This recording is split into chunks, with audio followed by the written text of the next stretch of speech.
Welcome to the Fredericksburg Turks weekly podcast episodes for the Final Fantasy trading card game. Hopefully you guys enjoy. The first one, I said a lot because I was talking shit about Steven. Oh, we started? Yeah. Welcome to the new podcast. What are we calling this? Alright, never mind. I guess there's a reason why you don't lead it. Alright, so welcome to another episode of the Fredericksburg Turks podcast. There we go. Guys, but welcome to another episode of the Fredericksburg podcast episodes here. So we just finished an LCQ at Pennsylvania, right? This Gamer's Heaven, right? Yes. Okay. Fantastic shop. Sweet establishment they have there. Yeah. Just saying. And I always love traveling up there because they always, treat us well. And they actually got a new space. It's actually much bigger than before, and it looks really nice too. I think they have like their own little restaurant there too now. They got ramen. Top two got ramen. Oh yeah. Free ramen. Yeah. Like one of the walls, it looks like you're like going into like an actual like ramen. Yeah, because they have that little decal like the Naruto thing. Yeah, I think it's so actually cool. painted on there. It's actually painted like someone painted it. Oh wow, really? And this is what it looked like. Oh wow. I couldn't Okay. really tell though. They have a ramen logo? Yeah, they have it's not like a ramen logo. Like the wall, like you know how certain episodes of like Naruto you see where like the curtain covers like the back, like the shoulders and above, but you still see like their torso and like the chairs that they're sitting in, and, like part of like the restaurant. The wall looked like that. That's fucking It weird. looked cool. No, it was badass. It looked That's pretty cool. good. Yeah, it Did was you guys get a awesome. picture of it? No, I should have though. Yeah, that would have been cool. I want to see it. Yeah. I'll Google it. It's probably on the internet. But yeah, so we went to the LCQ over there in Pennsylvania, and it was about 5 of us, me, Steven, Kyle, and then we were joined by Adam Lane and Chris Adams of the RV Returners. We basically kind of went out there to play, try to get Chris qualified, but for me at least, it wasn't really that much of pressure. Like, well, how about you guys? Like, I kind of felt relaxed through the whole thing.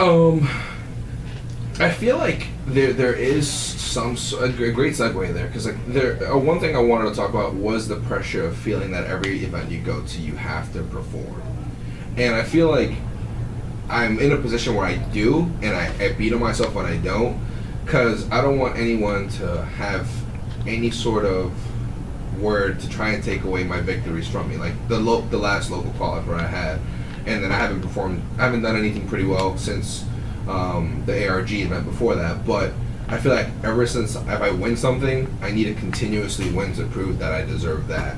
If that makes sense. Yeah, like kind of like a self-validation kind of thing. Yeah, because then I don't want let's say I like that one day I went completely undefeated all the way through, didn't lose a single match, not even in top cut, and then yesterday I go in, and 2 of my 3 losses, I feel like I had the game.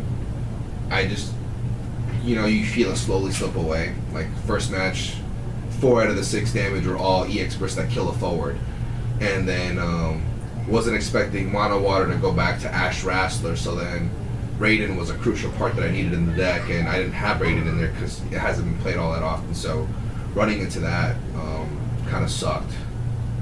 And then the last match, whatever, he got the last loss, he got that one 100%. But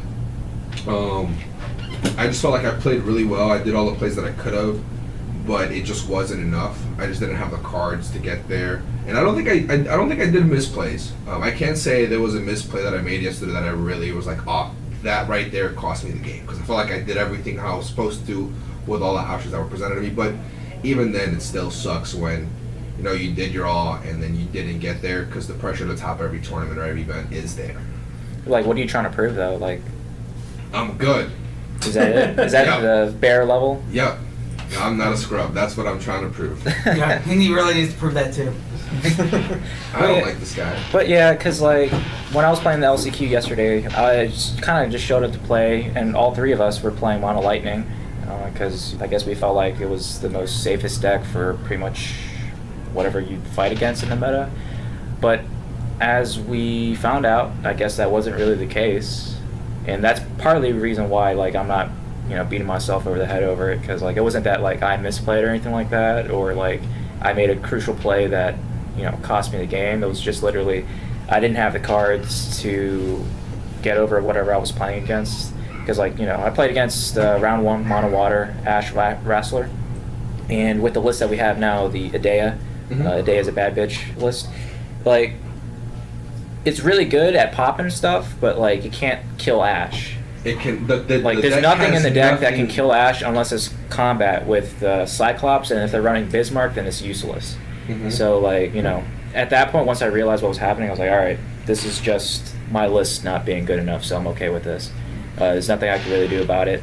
And he's not making any mistakes, so there's no way I can punish him for it, so, you know, it is what it is. Mhm. And then second loss was against Ice Earth, and same thing. It was like, I didn't really make any misplays. Like, I got rid of his board, which was like Camelot on a wall, and then, you know, I was able to hit him down for like 3 or 4 or 5 points of damage, but he just monitored them back and put them back in the board. So I was like, all right, I guess I'm done. That's, I guess that's, you did what you're supposed to do. Yeah, I spent my load trying to get rid of the first ones, but, you know, it is what it is.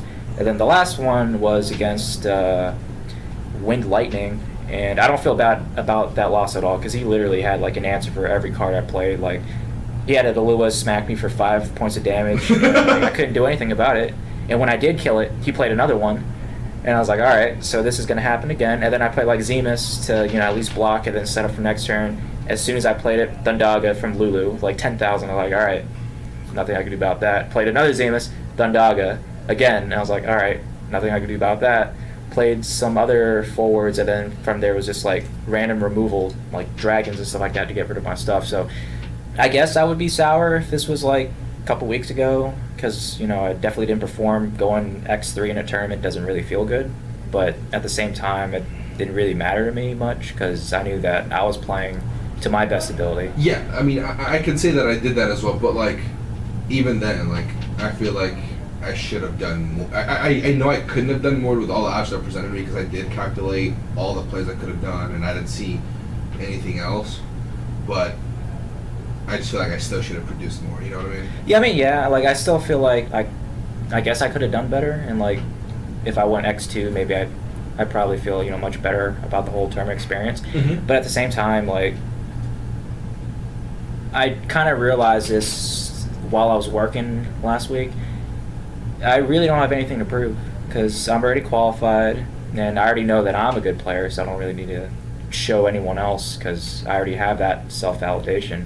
Mm-hmm. And from there, like, you just kind of have to not let the pressure get to you, because if you always like thinking like, I need a top, as soon as something happens, you just get defeated. Mm-hmm. There's nothing you can really do about that.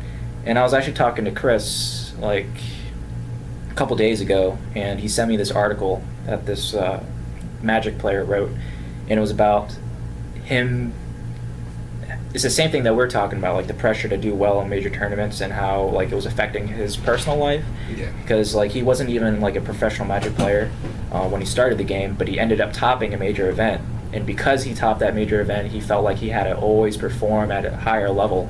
And then from there, like, you know, he did well, but at the same time, he wasn't feeling that he was like a better person out of it. Like, he just kind of negged at his life, like, as he kept on going to these tournaments. He lost out like on different relationships with other people and things like that. Mm-hmm. So, you know, after reading that, I was like, wow.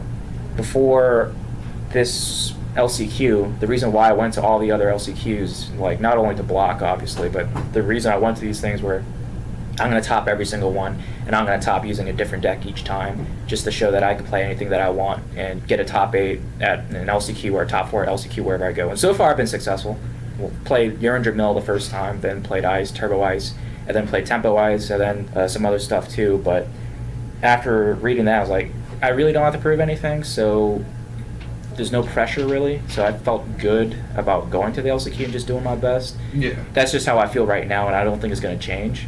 So I think I'm okay with everything so far. And I know Chris is too, because he was trying to get qualified, but at the same time, things didn't go his way either. And Chris was X2 though at the end, right? Yes. No, Chris was. Yes, he was X2. Yeah, he was X2. He was X2. He was on the bubble. I think he finished like 12th. Okay, so yeah, he could have squeaked in at 8th, but the chips just didn't fall in his favor, I guess. And he's perfectly okay with it too, because he's the one that sent me that article, and I think we both had that realization throughout the week, so we're pretty much okay with it. But how about you, Kyle? Yeah, I feel like I wanted to go in this tournament. My main goal was I wanted to win the trophy. I knew I couldn't go to nationals, but I really wanted to top 16 Kansas. That's like my first big event. and I haven't been able to participate in any of the local qualifiers. So I felt like proved myself that like, all right, I can perform at high level.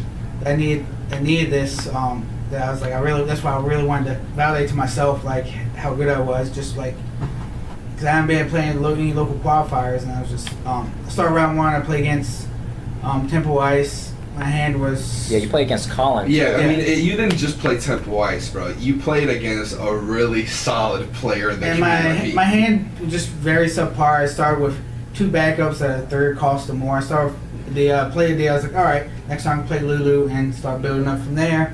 But he discarded 2 cards on my hand next turn, and I was just like, all right, and I just wasn't able to build up my board. I don't feel there's like really anything big misplays that could, maybe something little here or there. But it's kind of hard because I was kind of kept at very low cards the whole game. And round 2, I lost to Curtis, where I was just, I felt like it just went downhill. He's like, he plays Zemus. I was like, he's got the ROM on his hand. I was like, he's got the ROM on his hand. I just know. I was like, all right, let's just go ahead and bait it out. Al said, he's like, Rama. Knew that was coming. I had Zemus in my hand waiting to draw Rama so I could actually play it. But it just didn't get there, and just... Did you ever have a red mage in the back row? Yeah, I thought about that later. I don't think that really would have changed it though. Because at that point he was already like way behind. Okay. I was already way behind. Because he times would where have I to like ditch his entire hand just to make that play. Yeah, 'cause and I would have like 3 or 4 hands already, and then a Zemus on top of that with like an Alua already I had. Well, and you don't some other have stuff, to. too. You don't have to. You just have to have a forward Yes, in the yeah, break we know zone. that. But at that point, for me to play the Zemus and then red mage the Zemus to doll him. Yeah, I he would only have- had like 3 backups at that time. Oh yeah, you're. Yeah. Right, Yeah, you're so in I that would have spot. been pitching my hand to play the Zemus and then tapping 2 backups to red mage. So it was just like I was way behind at that point, and I didn't see a Rama until like way late in the game. That was the only summon I saw all game, Oh. and so I was just Okay. trying to play catch up, and I never could catch up. Yeah, it was kind of Yeah, unfortunate. but you got some ketchup at the end of the day.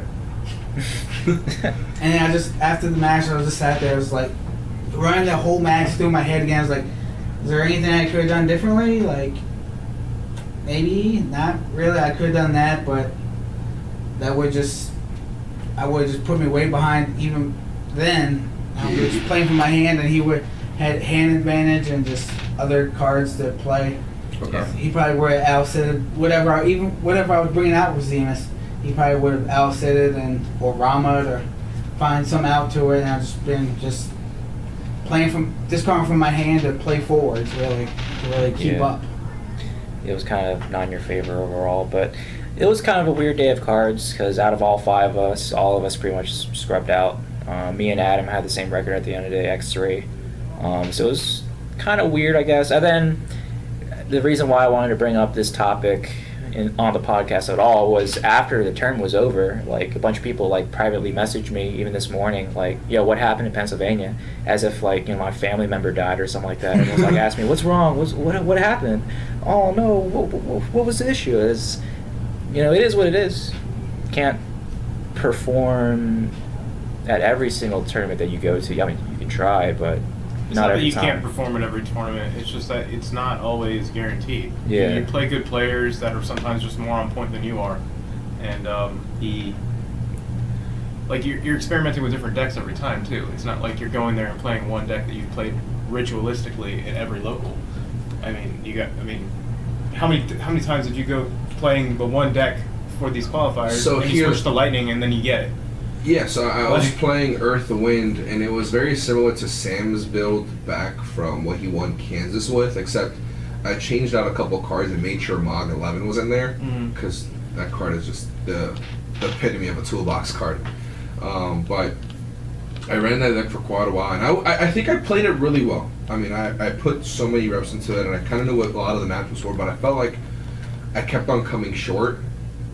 And I finally switched over to Mono Lightning. I had one day it was a little rough, and then the next day I sweeped the whole tournament. But yeah, I was beating on myself the whole time that I was going to all these events, and I wasn't coming close or doing what I needed to do. And that happens, like we're not like some kind of gods that can perform at tip-top performance. I mean, if you look at Samsonite, I mean, I'm sure he does great at all of his events, but I'm sure there's also like just events that he goes to that he doesn't do great, or you know, when he's playing friendlies, he just gets bodied by his boys. Like, you don't know, you don't hear all that, but it happens. You know, it's not. I don't know, man. I played him a couple of times so far. I think I can say we played maybe 6 matches total. I got 1. I mean, but it was 1. To build off of Jason's point, you know, after his win in Kansas, he did go to a couple LCQs, and you know, he's told me, and he said on his own podcast that he won X3 at a couple of those too. So I mean, not everyone's going to perform at like a super god level, and there's no one really in this game that also has the same thing. Because if you think about like Okamoto, he won a Crystal Cup, then he plays in another event, I believe in California, and he didn't make top cut, I think. No. So. And it's not always the player; it's also the deck. It is. I mean, RNG. at the end of the day, I will say this: it is cards. Yeah. Like RNG is a factor. You got 50 cards, and the next one you're gonna draw ain't always going to be the one you need at that moment in time. So yeah, I'm kind of being a little hard on myself, but don't get me wrong. And I know some people out there probably do have the same mindset of like beating themselves up over certain victories and stuff like that. But I still love this game either way. Like I love playing the game. It's like an ulterior motive of succeeding, but regardless, like I still have fun like putting things together, piloting them, and kind of figuring out where the meta lies.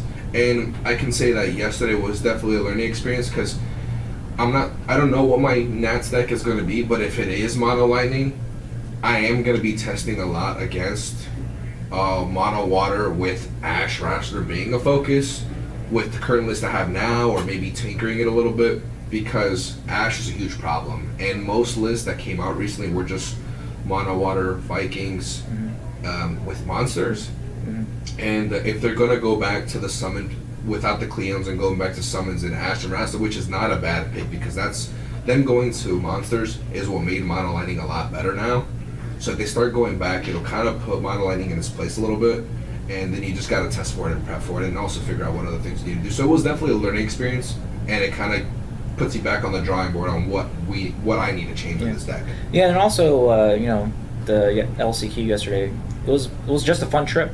Oh, the drive there was awesome. From now on, I'm going to do this sooner or later. I'm going to get to it, but I definitely want to put like a camera in the car and just record us just shooting the shit, driving up, because it was hilarious. Chris is quite the personality, and then just us like BSing in the car was definitely a good time. Plus, dinner afterwards was amazing. So we went. What was the name of the place? It was like 7 stars. I just googled 7-star steakhouse, and it was 7 stars in. There we go, 7 stars. It was like rated 4.9 out of 5, and I look at like pictures of the venue, and I'm like, dude, I think we need a dress code. We're like all in like shorts and like wearing a hat on and regular like graphic tee, and we show up to this place and everybody's wearing like polos and like dresses. Yeah, it's like, suits. man, we're so out of place, but you know what? I want the steak.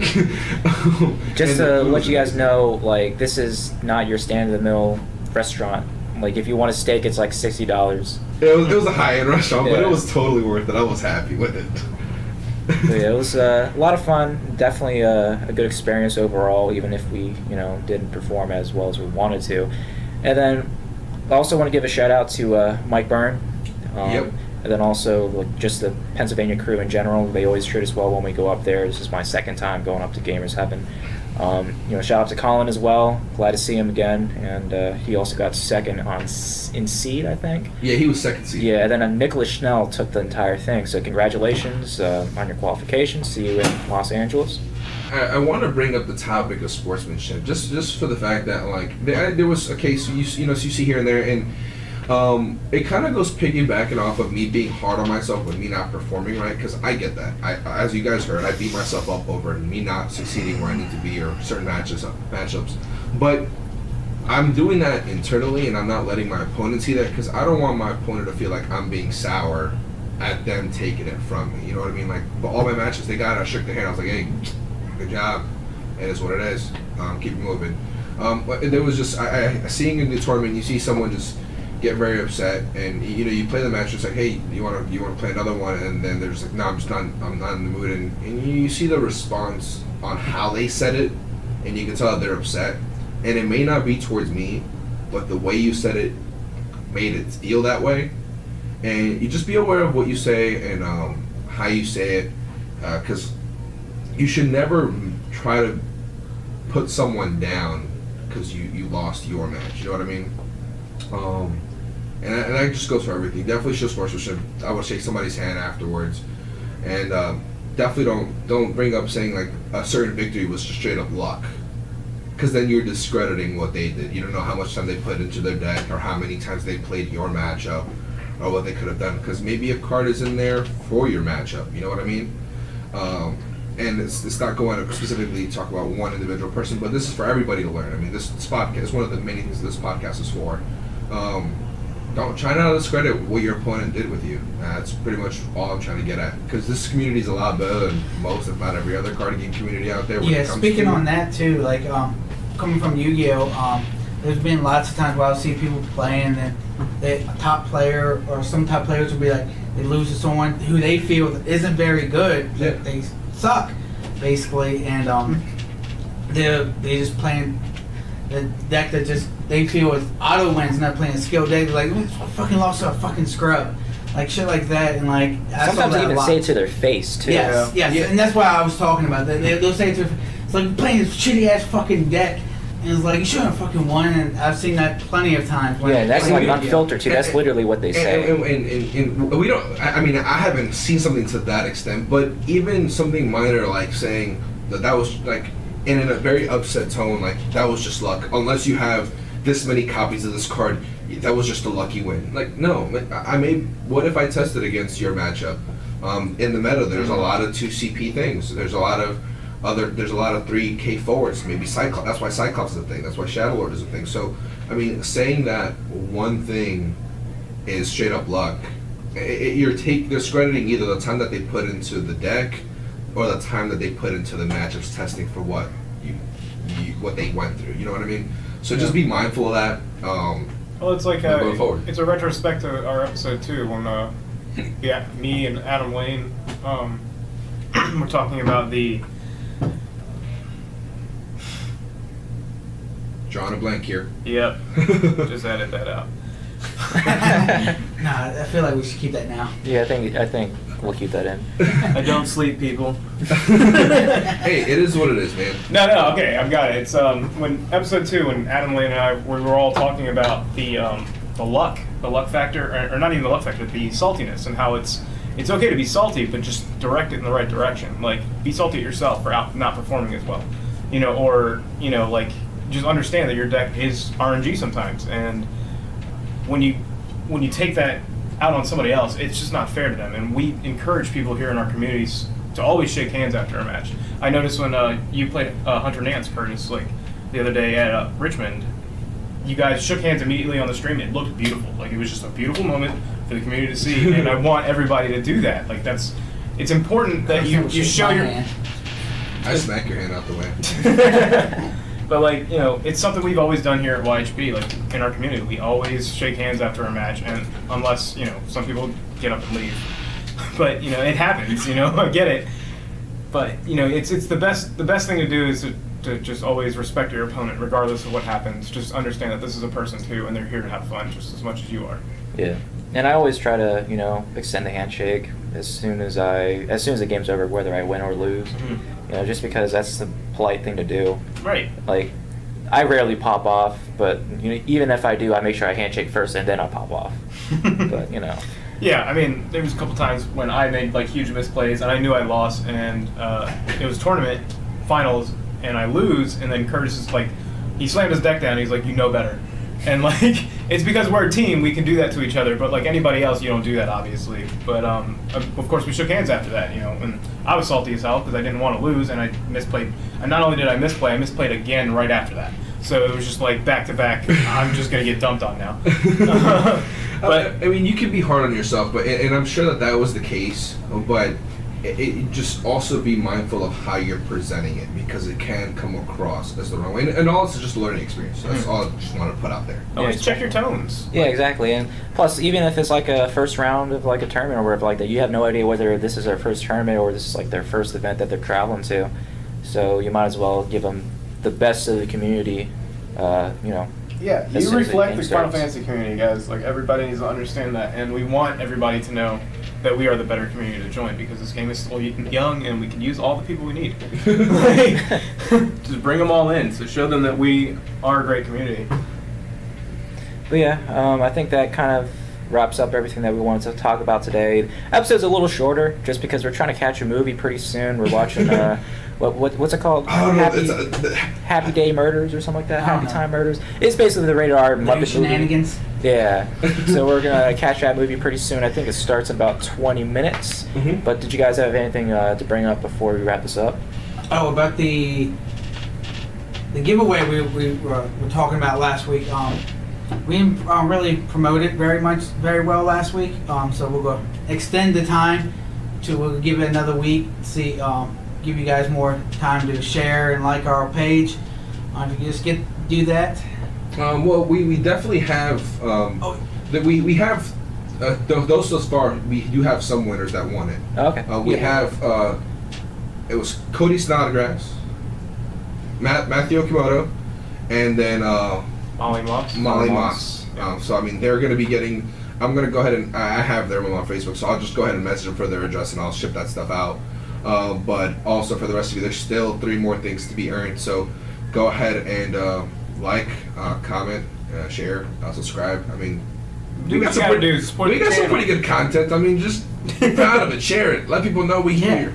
Yeah. We're promising lots of content too. That's the great thing. Is like if you guys want to just go ahead and follow us, I mean, we're gonna have lots of stuff for you to check out. So and You we're like- pumping it out left and right. I know I'm up all night working on this shit. So please do something about it. If you like seeing people rage at video games, watch Reno's gaming channel. It'd be a fun time. All right. On this note, take it easy, guys. Later. Hopefully you guys enjoyed that. If you guys want to hear more, just follow us on our SoundCloud page and follow us on Facebook as well. Hopefully you guys tune in next time.